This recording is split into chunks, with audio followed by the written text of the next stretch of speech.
So Eddie, you had a 2-hour sit down with AMMB CEO Datuk Sulaiman Tahir, and I don't think it's short to say that it's been a tough few months for banks. Banks, who you always think are quite resilient, they've had to adapt, and AMMB also is no different. So he outlined this 4-year plan. So give me a gist. What is his 4-year plan essentially? Yeah, it's been tough for banks. Tough is an understatement, really. Yeah.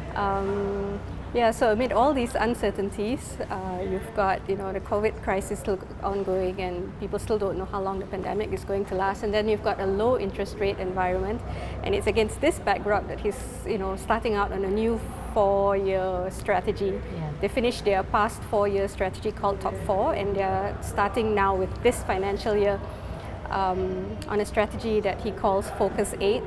It's so named because they're focusing on 8 areas. But ultimately what they hope to achieve with Focus 8 is to have an ROE of 10% by the end of the 4 years, which is by the end of FY 2024. Wow. Their financial year ends in March. Okay. Yeah, it's going to be an uphill battle according to analysts, because 10% might not seem much to aim for. It doesn't seem very high, but according to some analysts, 10% in this kind of environment, it's no low ball target.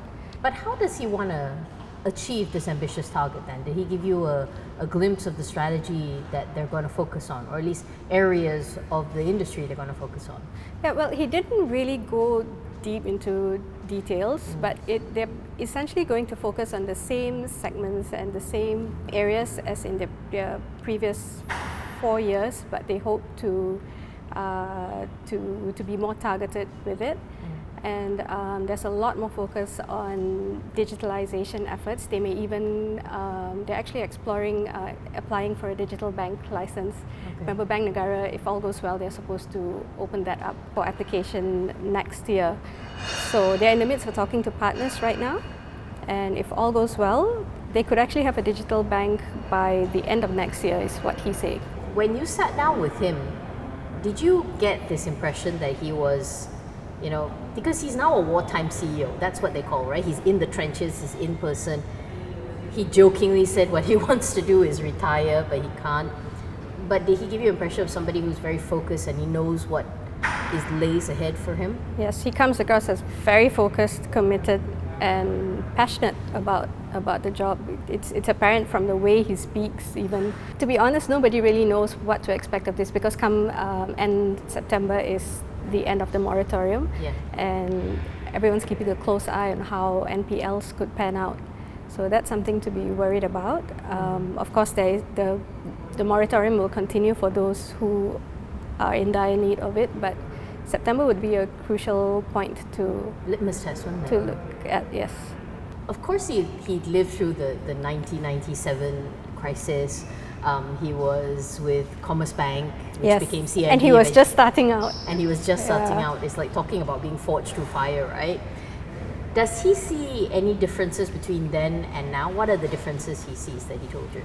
Yeah, that's actually the way we begin the interview. Yeah. He was talking about how every crisis has been so different, and then he pointed specifically to the 97-98 Asian financial crisis, and he said at that time interest rates were high. Banks at that time, the thinking was to clamp down on the borrowers, and it was a very difficult situation both for borrower and the banks. Yeah. Says this time around it's a much different scenario, because interest rates are actually at one of their lowest ever. There is a concerted effort by banks to want to help. So that has actually made it more manageable both for borrowers and the banks this time around. Of course, every bank comes with its own set of troubles and controversies. AMMB has been more than most, let's say, due to a certain association with the former Prime Minister, Datuk Sri Najib Razak.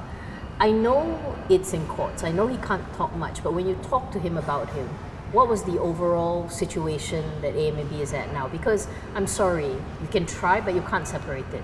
You will always have that reputation sitting there. Yes, people out there will have questions about that, and because of that, we asked him to address the issue. And he doesn't come across as someone who is overly worried about it affecting the bank's fundamentals or the business. He doesn't seem to think that it has any bearing on the bank's business. He says it hasn't been affected. But yes, the court case continues. I think they are moving to strike out the case, and he said he couldn't say too much because he said it might be sub judice, but he did say that the lawyers have advised that they have a good defense, and that's how they're going about it. When you left the interview, I mean, everything's different. The future, like you say, is still so uncertain. But does he seem not looking forward, but capable of sort of handling it? Is he hopeful for the future? He seems to think that he has a good handle on the situation by virtue of the fact that he and his team engaged borrowers very early on in the process, and it's an ongoing process as well. So he seems to think they have an idea. There's not going to be any rude shocks, but no rude shocks with the corporates or with the SMEs, but he's a little worried. He did caution that they don't know how the situation might be with the retail borrowers, the individuals. So that all remains to be seen end of this month. But he's hopeful. For more on the stories, pick up a copy of The Edge Weekly at all good newsstands.